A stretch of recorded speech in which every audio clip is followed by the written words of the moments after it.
پچھلی 2 صدیوں کے دوران یہ تسلیم کیا گیا کہ 28 سال کا مغالطہ موجود تھا، جس کی اصلاح تقریباً 500 سال کے بعد کی گئی۔ جب یہ سوال اٹھا، جب یہ کیلکولیشنز ہوئیں، اور اس کے بعد اگر اس فرق کو آپ مد نظر رکھیں تو ابتدائی عیسائیوں پہ جو ایک خدا کی عبادت کرنے والے تھے، ان پہ سلطنت روما کا یہ زمانہ جس میں یہ تشدد ہوا اور یہ 309 سال تک جاری رہا۔ یہ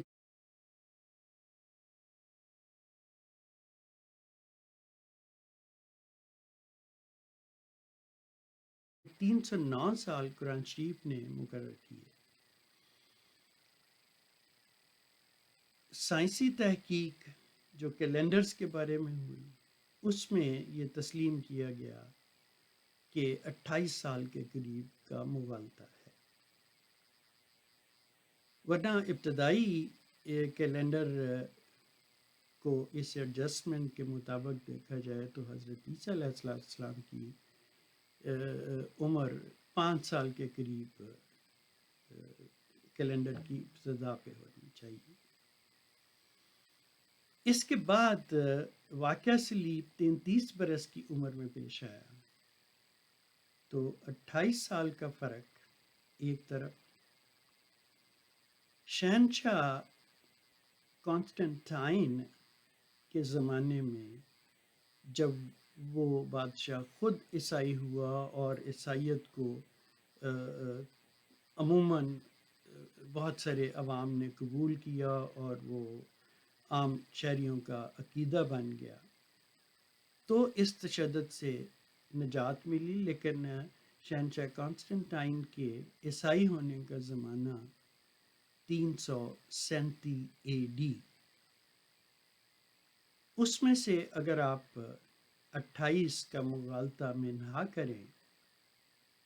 تو آپ کو ایگزیکٹلی 309 کا عدد ملے گا، جو بعین ہی وہی عدد ہے جس کا ذکر قرآن شریف میں ہے۔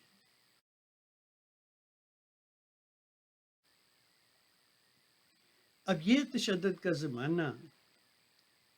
309 برس کا، یہ تو نیرو کی بادشاہت کے دوران شروع ہو چکا تھا۔ حضرت عیسیٰ علیہ السلام کے صحابیوں میں سے پطرس روم گئے، وہاں تشدد ہوا، ان کی وفات بھی وہیں ہوئی، اور انہی غاروں میں سے ایک میں ان کو دفنایا بھی گیا۔ تو یہ واقعہ صلیب کے قریب ترین زمانے کی شہادت ہے جب تشدد شروع ہو گیا۔ اس تشدد کی انتہا اس زمانے میں ہوئی جب شہنشاہ ڈیسیس، جس کو اردو، فارسی، عربی میں دقیانوس کہا جاتا ہے، اور اس سے محاورہ بھی بن گیا کہ فلاں کے خیالات دقیانوسی ہیں یا فلاں بات دقیانوسی ہے، تو شہنشاہ دقیانوس کے زمانے میں ان ابتدائی عیسائیوں پہ تشدد اپنی انتہا کو پہنچا کہ جب رومن پارلیمنٹ نے قانون سازی کر لی، جب عام شہریوں نے اس تشدد میں حصہ لیا، اور یہ عیسائی بچنے کے لیے ان مقبروں میں جا کے رہنے لگ گئے جو بنی اسرائیل کے پرانے مقبرے تھے، اور ان مقبروں کی بنی اسرائیل کے رواج کے مطابق مقبرے بڑے وسیع کمروں پہ ہوتے تھے۔ تو ان پناہ گزینوں نے ان کمروں میں رہائش بھی اختیار کی اور مزید زمین کھود کے اس میں کمروں اور چھپنے کی جگہیں شامل کی۔ معروف ترین غار تو مملکت اردن میں ہے، عمان سے 10 کلومیٹر کا فاصلہ، لیکن روایات میں تو قیاسات موجود کہ جی یہ 7 لوگ تھے، ان کے ساتھ ان کا کتا تھا، لیکن اب تک کی جو تاریخی اور سائنسی تحقیقات کے نتیجے ہیں تو پتہ تو یہ لگتا ہے کہ یہی اور اسی طرح کے غار مصر جو کسی زمانے میں سلطنت روم کا حصہ تھا وہاں پہ بھی ہیں، جزیرہ سسلی، مالٹا، نیپلز اور روم میں اسی طرح کی غاریں ہیں۔ بعض کی داخلے یا اخراج کے راستے سمندر کی طرف ہیں، بعض کے زمینی ہیں، بعض پہاڑوں میں ہیں، اور ان غاروں کے اندر بھول بھلیاں بھی ہیں، اور اس میں جو باقیات ہیں اس میں اس کے آثار میں کتے بھی شامل ہیں، اور اس کی وجہ یہ سمجھ آتی ہے کہ حکومتی اہلکار، فوج یا پولیس یا لا انفورسنگ جو بھی اس وقت کی صورت ہوگی، وہ پیچھا کرتے ہوئے جب ان غاروں کی طرف آتے تھے جو جن کے رہائشی یہ سمجھ کے قبرستانوں کی طرف عموماً لوگوں کا دھیان نہیں ہوتا اور یہ بڑے کمروں والی قبریں ہیں تو اس میں رہائش رکھی جائے اور کتے رکھے جائیں، تو ان اہلکاروں کی آمد سے پیشتر کتے بھونکنے سے ان کو پتہ لگ جاتا تھا، اور یہ یا زمین میں اور نیچے چلے جاتے تھے یا اور بھول بھلائیوں میں، تاکہ سرکاری اہلکار جو ہیں وہ ان کو آسانی سے پکڑ نہ سکیں۔ تو ان سارے واقعات میں جو سب سے شہرت یافتہ غار ہیں اردن والی غار کے علاوہ، وہ روم کے کیٹاکومبس ہیں۔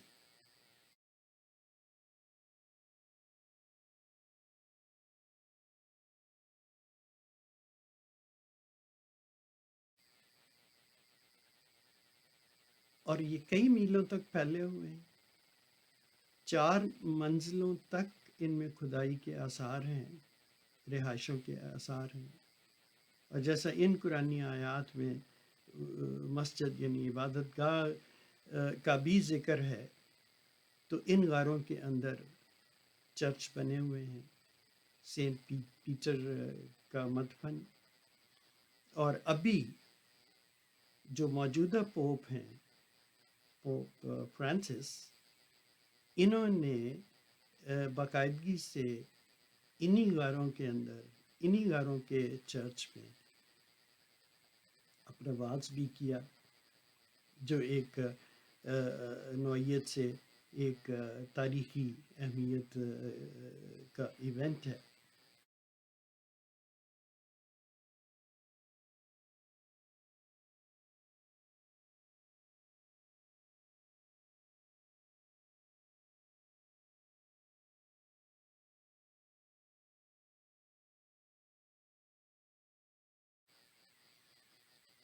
تو ثابت یہ ہوا کہ قرآنی آیات میں جس طرح اللہ تعالیٰ نے پیرامیٹرز مقرر کیے ہیں، سائنس نے ان کو 100% سچا ثابت کیا، اور مختصر یہ کہ یہ نوجوان تھے، اور عموماً انبیاء پہ ایمان لانے والے نوجوان ہوا کرتے ہیں۔ مثال کے طور پہ رسول کریم صلی اللہ علیہ وسلم کے صحابہ میں سے بہت تھوڑی تعداد میں ایسے صحابہ ہیں جن کی عمر رسول کریم صلی اللہ علیہ وسلم کے برابر یا ان سے زیادہ تھی، ورنہ باقی زیادہ تعداد ایسے افراد پہ کی تھی جو عمر میں رسول کریم صلی اللہ علیہ وسلم سے چھوٹے تھے۔ اور عموماً انبیاء کی تاریخ میں یہ بات ثابت ہے کہ اکثر 100% نہیں لیکن اکثر ایمان لانے والے نوجوان ہوا کرتے ہیں. تو اس لحاظ سے یہ وہ نوجوان تھے جو حضرت عیسیٰ علیہ السلام کی نبوت پہ ایمان لائے، ایک خدا کی عبادت کرتے تھے، اسی سے خیر اور راستہ مانتے تھے، اور ان پہ تشدد ان کے ایک خدا کی عبادت کرنے کی وجہ سے ایسی حکومت کرتی تھی جو بہت زیادہ معبودوں کی پرستش کرنے والی تھی اور مجبور کرتی تھی کہ آپ ایک خدا کی عبادت کرنے کی بجائے ہمارے بہت سارے خداؤں کی عبادت کریں. اس تشدد سے بچنے کے لیے یہ نوجوان واقعہ صلیب کے بعد پناہ گزین ہوئے غاروں میں، جن کا سلسلہ اگر آپ دوبارہ اس پہ غور فرمائیں کہ اردن سے لے کے ایک طرف اسکنڈریا تک، دوسری طرف اٹلی تک، اور پھر میڈیٹرینین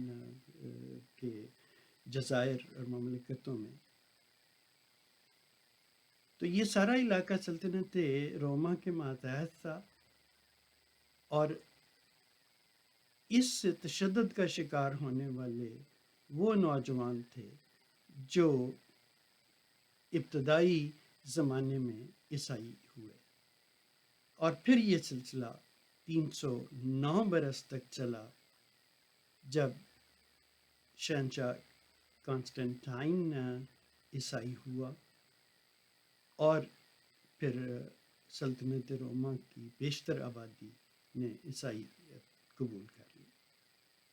لیکن اس تشدد کی انتہا بیچ کے زمانے میں شہنشاہ ڈیسیس کے دور میں ہوئی، جس کو میں نے پہلے عرض کیا کہ دقیانوس اس کا ترجمہ ہے، اردو میں بھی، فارسی میں بھی، عربی میں بھی. تو اس لحاظ سے یہ دلچسپ امر ہے کہ حضرت عیسیٰ علیہ السلام کی دعوی نبوت کو یہود نے انکار کیا، اور اس کے بعد تشدد کا جو سلسلہ جاری ہوا وہ 309 سال تک جاری رہا. اس عرصے میں عیسائی لوگ غاروں میں پناہ گزین رہے، اور جب ان کو امن کا زمانہ شہنشاہ کانسٹنٹائن کے زمانے میں میسر ہوا، تو تب شہروں میں ان کی منتقلی پہ بالکل وہی حساب تھا کہ زمانہ بدل گیا، سکے بدل گئے، اور کتے عیسائی لوگوں کے غالباً جینیٹک بھی اس میں اب کوئی اثرات ہوں گے کہ سب سے زیادہ کتوں سے محبت کرنے والی وہ قومیں ہیں جو عقیدتاً عیسائی ہیں. اور غاروں کے زمانے میں یہی کتے پالے بھی جاتے تھے، حفاظت کے لیے بھی اور اطلاع کے لیے بھی کہ سرکاری اہلکار پہنچنے والے ہیں، کتے بھونکنے لگے ہیں، ہم اپنے اور غاروں میں نیچے یا بھول بھلائیوں میں پناہ گزین ہیں. دلچسپ واقعہ، غور کرنے والے سب کے لیے سلامتی، سب کے لیے خیر.